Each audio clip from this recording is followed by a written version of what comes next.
সংঘর্ষের পর থমথমে কুয়েট। কালকের মধ্যে নতুন ভিসি ও প্রভিসি নিয়োগে প্রধান উপদেষ্টার হস্তক্ষেপ কামনা শিক্ষার্থীদের।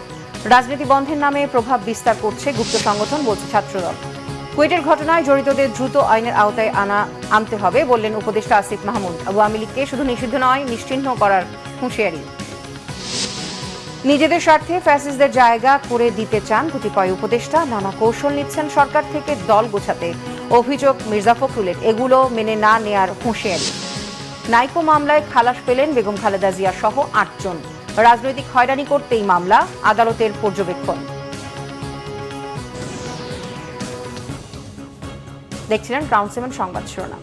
খুলনা প্রকৌশল ও প্রযুক্তি বিশ্ববিদ্যালয় কুয়েটের ছাত্র আন্দোলনের মুখে সৃষ্ট অচল অবস্থা এখনো কাটেনি। বিশ্ববিদ্যালয়ের সিন্ডিকেট সভায় শিক্ষার্থীদের ওপর হামলাকারীদের বিশ্ববিদ্যালয় থেকে বহিষ্কার, 1 সপ্তাহের জন্য একাডেমিক কার্যক্রম স্থগিত ও বহিরাগত হামলাকারীদের বিরুদ্ধে মামলা সহ 5টি গুরুত্বপূর্ণ সিদ্ধান্ত হয়েছে সিন্ডিকেট সভায়। শিক্ষার্থীরা এই সিদ্ধান্ত প্রত্যাখ্যান করে ক্যাম্পাসের বিভিন্ন ভবনে তালা দিয়েছে। পরিস্থিতি এখনো থমথমে। খুলনা প্রকৌশল ও প্রযুক্তি বিশ্ববিদ্যালয় কুয়েটের ভিসি প্রফেসর ডক্টর মোহাম্মদ মাসুদের অপসারণের দাবিতে সাধারণ শিক্ষার্থীরা আন্দোলন অব্যাহত রেখেছে। সিন্ডিকেট সভায় আহত শিক্ষার্থীদের চিকিৎসার দায় গ্রহণ ও শিক্ষার্থীদের নিরাপত্তা দেওয়ার সিদ্ধান্ত নিয়েছে। শিক্ষার্থীরা এসব সিদ্ধান্ত প্রত্যাখ্যান করে ভিসি পদত্যাগ না করা পর্যন্ত আন্দোলন চালিয়ে যাওয়ার ঘোষণা দিয়েছেন। উপাচার্য প্রফেসর ডক্টর মোহাম্মদ মাসুদ এখনও বিশ্ববিদ্যালয় মেডিকেল সেন্টারের একটি কক্ষে অবরুদ্ধ আছেন। সাধারণ শিক্ষার্থীদের দাবি, ঘটনার জন্য ছাত্রদলকে দায়ী করে বিবৃতি দিতে হবে। দাবি আদায় না হওয়া পর্যন্ত ক্যাম্পাস না ছাড়ার ঘোষণা দিয়েছেন তারা। এর আগে মঙ্গলবার খুলনা প্রকৌশল ও প্রযুক্তি বিশ্ববিদ্যালয় কুয়েটে নতুন সদস্য সংগ্রহ করার জন্য ছাত্রদল ক্যাম্পাসে কর্মসূচি পালন করে। এর প্রতিবাদ করে বৈষম্য বিরোধী ছাত্র আন্দোলন ও ছাত্র শিবির। সাধারণ শিক্ষার্থীদের ব্যানারে ছাত্র রাজনীতি না করতে দেওয়ার দাবি তাদের। এ নিয়ে দুপক্ষের দফায় দফায় সংঘর্ষে অর্ধশতাধিক শিক্ষার্থী আহত হয়। সাধারণ শিক্ষার্থীরা নাকি উস্কানি দিয়েছে। আমরা শিক্ষকদের এই বিবৃতি ঘৃণাভরে প্রত্যাখ্যান করছি। এই হামলায় ছাত্র ভার্সেস ছাত্র হয় নাই, বহিরাগত ভার্সেস ছাত্র, ছাত্রদল ভার্সেস ছাত্র হয়েছে। কুয়েট ক্যাম্পাসে সাধারণ শিক্ষার্থীদের দাবি এটা, কুয়েটের সাধারণ শিক্ষার্থীদের আন্দোলন এটা। আমরা শুধু কিছু না, নিরাপত্তাটুকু চেয়েছিলাম, নিরাপত্তাটুকু দিতে ব্যর্থ হয়েছে আমাদের প্রশাসন। কুয়েটে হামলার ঘটনায় জড়িতদের দ্রুত আইনের আওতায় আনতে আইনশৃঙ্খলা বাহিনীকে নির্দেশ দেওয়া হয়েছে, জানিয়েছেন যুব ও ক্রীড়া উপদেষ্টা আসিফ মাহমুদ সজীব ভুইয়া। আদমজী ক্যান্টনমেন্ট কলেজে তারুণ্যের উৎসবে যোগ দিয়ে তিনি এই কথা জানান। স্থানীয় সরকার নির্বাচন আয়োজনে অন্তর্বর্তী সরকারের সদিচ্ছা আছে জানিয়ে যুব ও ক্রীড়া উপদেষ্টা বলেন, ফ্যাসিবাদী শক্তির বাংলাদেশে নির্বাচন করার সুযোগ নেই। ট্রুথ কমিশন করে পরবর্তী বাংলাদেশের রাজনীতি হবে। বলেন, আপাতত আওয়ামী লীগের নির্বাচনে অংশগ্রহণের সুযোগ নেই, আগে তাদের বিচার করতে হবে। আওয়ামী লীগকে আদর্শিক ও রাজনৈতিকভাবে নির্মূল করতে হবে, শুধু নিষিদ্ধ নয়, নিশ্চিহ্ন করতে হবে দলটিকে। নতুন বাংলাদেশ বিনির্মাণে সবাইকে ঐক্যবদ্ধভাবে পাশে থাকার অনুরোধ জানান ক্রীড়া উপদেষ্টা। বিশ্ববিদ্যালয়ে যারা প্রশাসন আছেন তাদের প্রতি আহ্বান থাকবে দ্রুত ছাত্র সংসদ নির্বাচন আয়োজন করার জন্য। আমি বিশ্বাস করি যদি ছাত্র সংসদ থাকতো, প্রকৃত নেতৃত্ব থাকতো, তাহলে কুয়েটে যে ধরনের ঘটনা ঘটেছে এ ধরনের ঘটনা ঘটতো না, এবং সামনের সময়েও এ ধরনের ঘটনা এড়িয়ে যাওয়ার জন্য ছাত্র সংসদ নির্বাচনের মাধ্যমে ছাত্রদের প্রতিনিধিদের মাধ্যমে বিশ্ববিদ্যালয় পরিচালনা করা উচিত। আমরা শুধু নিষিদ্ধ না, আমরা মনে করি যে এই ধরনের একটি ফ্যাসিবাদী দল যারা নাজিদের মতো গণহত্যা চালিয়েছে তাদের বাংলাদেশ থেকে নির্মূল করা উচিত, এবং সেটা করার জন্য শুধুমাত্র লিগ্যালি নিষিদ্ধ করা দিয়ে সমাধান নয়, অবশ্যই আইনি প্রক্রিয়ায়, বিচারিক প্রক্রিয়ায় আওয়ামী লীগকে নিষিদ্ধ করা উচিত। ফ্যাসিস্টরা ক্ষমা চাইলে স্থানীয় সরকার নির্বাচনে অংশ নিতে পারবে। স্থানীয় সরকার উপদেষ্টার এমন বক্তব্যের সমালোচনা করে বিএনপি মহাসচিব মির্জা ফখরুল ইসলাম আলমগীর বলেছেন, তারা নিজেদের স্বার্থে ফ্যাসিস্টদের জায়গা করে দিতে চায়। এটা হলে জনগণ তা মানবে না। সরকারের থেকে কতিপয় উপদেষ্টা দল গোছাতে নানা কৌশল নিচ্ছে, তা মেনে নেওয়া হবে না। আরো জানাচ্ছেন জাহাঙ্গীর আকন্দ। রাজধানী কৃষিবিদ ইনস্টিটিউশন মিলনায়তনে ঢাকা মহানগর জাতীয়তাবাদী ছাত্রদলের নতুন সদস্য সংগ্রহ, ফরম বিতরণ ও সদস্য নবায়ন কার্যক্রমের উদ্বোধন করেন বিএনপির মহাসচিব মির্জা ফখরুল ইসলাম আলমগীর। এ সময় শিক্ষার্থীদের হাতে ছাত্রদলের ফরম তুলে দেন বিএনপির মহাসচিব। অনুষ্ঠানে বক্তারা অভিযোগ করেন, কুয়েটে বৈষম্য বিরোধী নামধারী গুপ্ত সংগঠনের নেতাকর্মীরা ছাত্রদলের উপর হামলা চালিয়েছে। কুয়েটে বৈষম্য বিরোধী নামধারী কতিপয় গুপ্ত সংগঠনের নেতা কর্মীরা যখন মিছিল নিয়ে যাচ্ছিল, তখন নিরীহভাবে ছাত্র দলের কতিপয় ভাইরা আমাদের হেঁটে যাচ্ছিল, তখন অতর্কিতভাবে একজন শীর্ষ নেতা, এই গুপ্ত সংগঠন এবং বৈষম্য বিরুদ্ধে নামধারী একজন শীর্ষ নেতার নির্দেশে আমাদের ছাত্র দলের ভাইদের উপর আক্রমণ চালানো হয়েছিল। আমরা পুঙ্খানুপুঙ্খ তদন্তের দাবি করছি, যে বা যারা জড়িত থাকুক তাদেরকে বিচারের আওতায় নিয়ে আসতে হবে। সকলে ধৈর্য ধারণ করবেন, সহনশীল থাকবেন, কারো প্রয়োজনে পা দিবেন না এবং সকলে ঐক্যবদ্ধ থাকবেন, যাতে ফ্যাসিস্ট হাসিনার কোনো বাহিনী, কোনো গুপ্ত বাহিনী, কোনো বৈষম্য বাহিনী, নামধারী কোনো বাহিনী কিংবা সাধারণ ছাত্রছাত্রীদের নাম ধারণ করে তাদেরকে ব্ল্যাকমেল করে আমাদের কর্মকাণ্ডকে যাতে ব্যাহত করতে না পারে। অনুষ্ঠানে বিএনপির মহাসচিব বলেন, কেউ নতুন দল করলে স্বাগত জানাবে বিএনপি, তবে সরকারের থেকে দল করলে মেনে নেওয়া হবে না। স্থানীয় সরকার উপদেষ্টা তিনি বলেছেন, ফ্যাসিস্টদের লোকেরা যদি কেউ মাপ চেয়ে নির্বাচনে অংশ নিতে চায়, তারা অংশ নিতে পারবে। এটা কি আপনারা মেনে নেবেন? তোমরা এটা মানবে? এর থেকে এটাই প্রমাণিত হয়েছে যে তারা এখন তাদের নিজেদের স্বার্থে ওই ফ্যাসিস্টদেরকে তারা জায়গা দিতে চায়, which is dangerous। তার মানে কি আমরা এটা মনে করব যে তারা সরকারের থেকে তাদের দল গোছানোর জন্য তারা বিভিন্ন রকম কৌশল নিচ্ছেন, সেই কৌশল নিলে তো আমরা তা হতে দেব না, এই দেশের মানুষ তা হতে দেবে না। খুব পরিষ্কার করে বলছি, অবশ্যই নতুন যে কোনো রাজনৈতিক দলকে আমরা স্বাগত জানাবো। তার অর্থ এই নয় যে আপনারা সরকারে বসে সরকারের সমস্ত সুযোগ সুবিধা নিয়ে আপনারা আপনাদের দল গঠন করবেন, সেটা কখনোই মেনে নেওয়া হবে না। প্রধান উপদেষ্টাকে এ ব্যাপারে পদক্ষেপ নেওয়ার আহ্বান জানান মির্জা ফখরুল।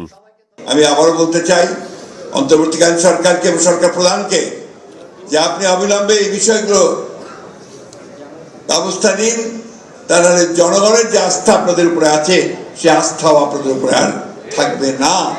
বিএনপির মহাসচিব বলেন, মাত্র ৩৬ দিনের আন্দোলনে ফ্যাসিস্টরা যায়নি, ১৬ বছর আন্দোলন করতে হয়েছে। জুলাই আন্দোলনে ২০০০ শহীদদের মধ্যে ছাত্রদলের ৮০০ শহীদ হয়েছে। জাহাঙ্গীর আকন্দ, বাংলাভিশন, ঢাকা। ১৭ বছর আগে ফখরুদ্দিনের নেতৃত্বাধীন সাবেক তত্ত্বাবধায়ক সরকারের আমলে দায়ের করা নাইকো মামলায় খালাস পেলেন বিএনপি চেয়ারপারসন বেগম খালেদা জিয়া সহ ৮ জন। ঢাকার বিশেষ জজ ৪-এর বিচারক বুধবার এই রায় ঘোষণা করেন। রাজনৈতিকভাবে হয়রানি করতেই এই মামলা বলে আদালতের পর্যবেক্ষণে জানানো হয়েছে। কানাডীয় প্রতিষ্ঠান নাইকোর সঙ্গে অস্বচ্ছ চুক্তির মাধ্যমে রাষ্ট্রের আর্থিক ক্ষতি ও দুর্নীতির অভিযোগে ২০০৭ সালের ৯ ডিসেম্বর খালেদা জিয়া সহ ১১ জনের বিরুদ্ধে এই মামলা করে দুদক। পরের বছর ২০০৮ সালের ৫ মে মামলার অভিযোগপত্র দেওয়া হয়। ২০২৩ সালের ১৯ মার্চ অভিযোগ গঠন করে আদালত। গত ১৩ ফেব্রুয়ারি দুদক ও আসামি পক্ষের যুক্তিতর্কের শুনানি শেষে রায় ঘোষণার জন্য আজকের দিন ঠিক করে আদালত। নিত্য প্রয়োজনীয় পণ্যের দাম সহনীয় পর্যায়ে রাখা, আইনশৃঙ্খলা পরিস্থিতির উন্নতি ও দ্রুত নির্বাচনী রোডম্যাপ ঘোষণা সহ বিভিন্ন দাবিতে বিএনপির জনসভা হচ্ছে দেশের নানা জায়গায়। দুপুরে জামালপুর জেলা বিএনপির দলীয় কার্যালয়ের সামনে আয়োজিত জনসভায় প্রধান অতিথি ছিলেন বিএনপি চেয়ারপারসনের উপদেষ্টা বীর মুক্তিযোদ্ধা মোহাম্মদ জহুরুল হক শাহজাদা মিয়া। জেলা বিএনপির সভাপতি ফরিদুল কবির তালুকদার শামীমের সভাপতিত্বে অন্যান্যের মধ্যে বক্তব্য রাখেন দলের কেন্দ্রীয় কমিটির সহ সাংগঠনিক সম্পাদক অ্যাডভোকেট শাহ মোহাম্মদ ওয়ারেস আলী মামুন সহ অনেকে। বক্তারা পতিত ফ্যাসিবাদের নানা চক্রান্ত দৃঢ়ভাবে মোকাবেলার কথা বলেন। এদিকে একই ইস্যুতে দুপুরে ময়মনসিংহ প্রেস ক্লাব মিলনায়তনে সংবাদ সম্মেলন করেছে বিএনপি। পরে দলের স্থানীয় নেতারা নগরীর বিভিন্ন এলাকায় সমাবেশ সফলে সাধারণ মানুষের মাঝে লিফলেট বিতরণ করেন।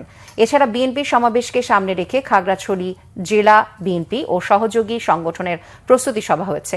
জেলা বিএনপির কার্যালয়ের সভায় দলে অনুপ্রবেশ ঠেকাতে সকলকে সতর্ক থাকার আহ্বান জানানো হয়। কোল্ড স্টোরেজে ভাড়া বাড়ানোর প্রতিবাদে রাজশাহীতে আবারও সড়কে আলু ফেলে প্রতিবাদ ও বিক্ষোভ মিছিল করেছেন কৃষকেরা। দুপুরে পবা উপজেলার বায়া এলাকায় এই কর্মসূচি শুরু করেন তারা। আন্দোলনরত কৃষকরা জানান, প্রতি বস্তা আলু আগে রাখতে হতো ২৫৫ টাকা ভাড়া, আর তা বাড়িয়ে এখন 560 টাকা করা হচ্ছে। দফায় দফায় আবেদন জানিয়েও কোনো লাভ না হওয়ায় বাধ্য হয়ে আবারও আন্দোলনে নেমেছেন তারা। কৃষকেরা বলেন, আলু সংরক্ষণ ভাড়া কমানো না হলে তারা এই অবস্থান কর্মসূচি চালিয়ে যাবেন। পাশাপাশি মহাসড়ক অবরোধ সহ কঠোর আন্দোলনের হুমকি দেন কৃষকরা। তারা রাজশাহী নওগাঁও সড়কে আলু ফেলে প্রতিবাদ ও বিক্ষোভ করেন। এদিকে বিএনপির ত্রাণ ও পুনর্বাসন সম্পাদক অ্যাডভোকেট শফিকুল হক মিলন কৃষকদের পাশে দাঁড়ানো এবং সমস্যা সমাধানে উভয় পক্ষকে আলোচনায় বসার আহ্বান জানিয়েছেন। অন্যদিকে 4 দফা দাবিতে সড়কে আলু ফেলে রংপুরেও প্রতিবাদ কর্মসূচি পালন করেছেন আলু চাষিরা। দুপুরে স্থানীয় প্রেস ক্লাবের সামনে এই কর্মসূচি পালন করে আলু চাষী সংগ্রাম কমিটি। এ সময় কৃষকরা সরকারি উদ্যোগে আলু বিদেশে রফতানি সহ অবিলম্বে কোল্ড স্টোরেজের ভাড়া কমানোর দাবি জানান। শিক্ষক সংকট নিরসনের দাবিতে বরিশাল শেরেবাংলা মেডিকেল কলেজে শিক্ষার্থীদের ডাকা কমপ্লিট শাটডাউন কর্মসূচির তৃতীয় দিন চলছে। কলেজের একাডেমিক ভবন সহ ক্যাম্পাসে বিরাজ করছে শুনশান নীরবতা। সকাল 11টায় শিক্ষার্থীরা কলেজ ক্যাম্পাস থেকে বিক্ষোভ মিছিল বের করে মানববন্ধন করে পরে হাসপাতালের প্রধান ফটকের সামনে সড়কের একাংশ অবরোধ করে বিক্ষোভ করে। এদিকে 3 দিন ধরে কলেজের একাডেমিক ও প্রশাসনিক ভবনে শিক্ষার্থীদের দেয়া তালা এখনো ঝুলছে। শিক্ষার্থীরা জানায়, কলেজে চলমান শিক্ষক সংকট ও নিরসনের দাবি না মানা পর্যন্ত তাদের এই আন্দোলন চলবে। এদিকে কলেজ প্রশাসন বলছে, বিষয়টি তারা মন্ত্রণালয় সহ সংশ্লিষ্ট দফতরকে জানিয়েছেন। তারা উদ্যোগ না নিলে মেডিকেল কলেজে শূন্য পদে শিক্ষক পদায়ন সম্ভব নয়। আন্দোলনরত শিক্ষার্থীদের দাবি, শেরেবাংলা মেডিকেল কলেজে 334টি শিক্ষকের মঞ্জুরিকৃত পদ রয়েছে, যার মধ্যে বর্তমানে শিক্ষক আছে 161টি পদে। 173টি শিক্ষকের পদ শূন্য রয়েছে। শিক্ষক সংকটের কারণে একাডেমিক কার্যক্রমে ব্যাঘাত ঘটছে, যা ভবিষ্যতে চিকিৎসা ব্যবস্থার উপর নেতিবাচক প্রভাব ফেলবে বলে মনে করেন শিক্ষার্থীরা। অনেক বেশি কঠিন। যদি টিচাররা আমাদেরকে প্রপারলি টিচার না থাকে তাহলে আমরা ক্লাস কিভাবে করব? এই শিক্ষক সংকটের বিষয়টা আসলে সমাধান করবে, কিন্তু তারা এখনো পর্যন্ত যোগাযোগ করা তো দূরের কথা, আশ্বাস পর্যন্ত দেয় নাই। আমাদের দেখা যায় যে প্রত্যেকটা ডেপথে first phase, second phase, third phase, anatomy, biochemistry, আমাদের থার্ড ফেজে কমমেড, প্রত্যেকটা টিচার একবারে সংকট। কমমেডে কোনো টিচারই নেই।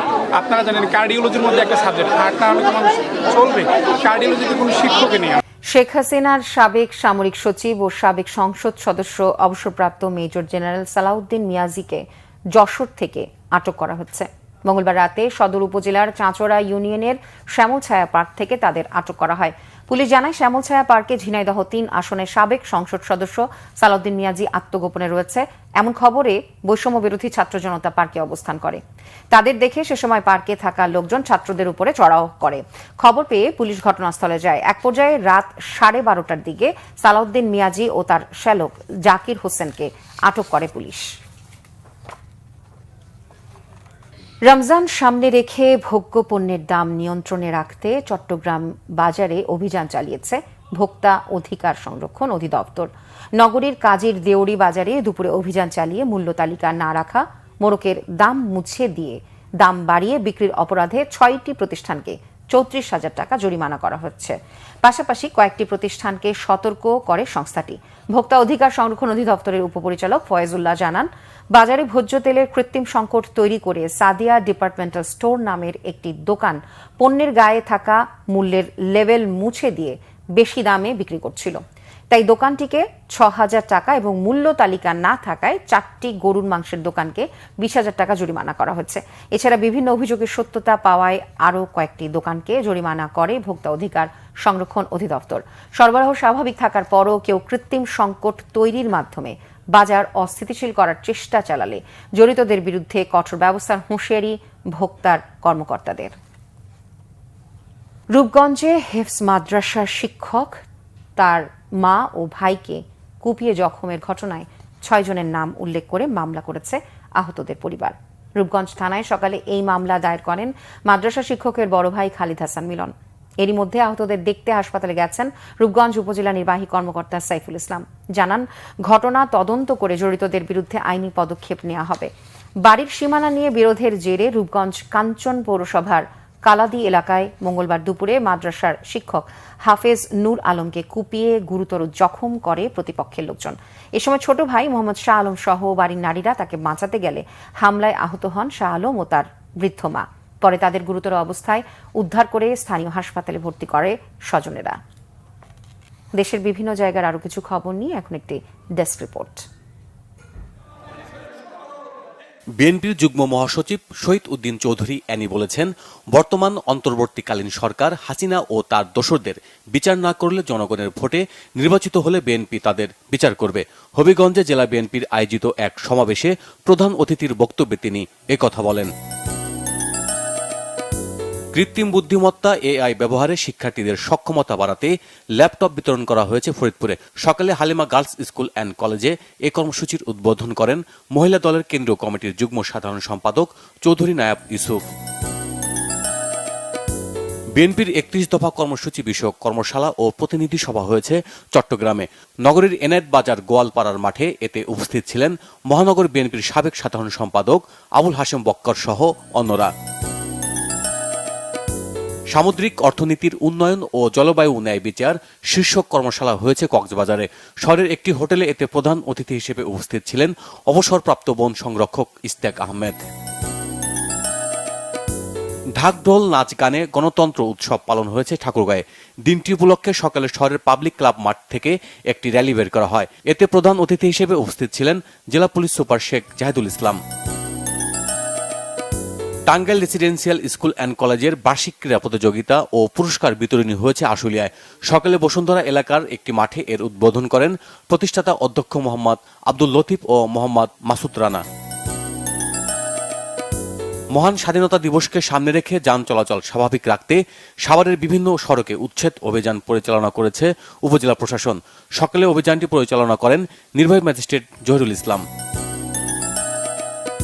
শিল্পকলা একাডেমির বহুভাষিক উৎসব কর্মসূচির অংশ হিসেবে গীতি আলেখ্য অনুষ্ঠান হয়েছে বগুড়ায়। জেলা কালচারাল অফিসার মাহমুদুল হাসানের পরিচালনায় এতে উপস্থিত ছিলেন সাংস্কৃতিক ব্যক্তিত্ব ও শিশু সংগঠক সহ অভিভাবকরা। আন্তর্জাতিক মাতৃভাষা দিবস উপলক্ষে বইমেলা ও পিঠা উৎসব হয়েছে গাইবান্ধায়। সরকারি কলেজ মাঠে এতে উপস্থিত ছিলেন প্রতিষ্ঠানটির অধ্যক্ষ মোহাম্মদ খলিলুর রহমান সহ অন্যরা। Bangla vision news desk. সংবাদ শেষ করব ক্রাউন সিমেন্ট শিরোনামগুলো আরো একবার জানিয়ে। সংঘর্ষের পর থমথমে কুয়েট। কালকের মধ্যে নতুন ভিসি ও প্রভিসি নিয়োগে প্রধান উপদেষ্টার হস্তক্ষেপ কামনা শিক্ষার্থীদের। রাজনীতি বন্ধের নামে প্রভাব বিস্তার করছে গুপ্ত সংগঠন, বলছে ছাত্রদল। কুয়েটের ঘটনায় জড়িতদের দ্রুত আইনের আওতায় আনা হবে বললেন উপদেষ্টা আসিফ মাহমুদ। আওয়ামী লীগকে শুধু নিষিদ্ধ নয়, নিশ্চিহ্ন করার হুঁশিয়ারি। নিজেদের স্বার্থে ফ্যাসিস্টদের জায়গা করে দিতে চান কতিপয় উপদেষ্টা। নানা কৌশল নিচ্ছেন সরকারি থেকে দল গোছাতে, অভিযোগ মির্জা ফখরুলের। এগুলো মেনে না নেয়ার হুঁশিয়ারি। নাইকো মামলায় খালাস পেলেন বেগম খালেদা জিয়ার সহ ৮ জন। রাজনৈতিক হয়রানি করতেই মামলা, আদালতের পর্যবেক্ষণ।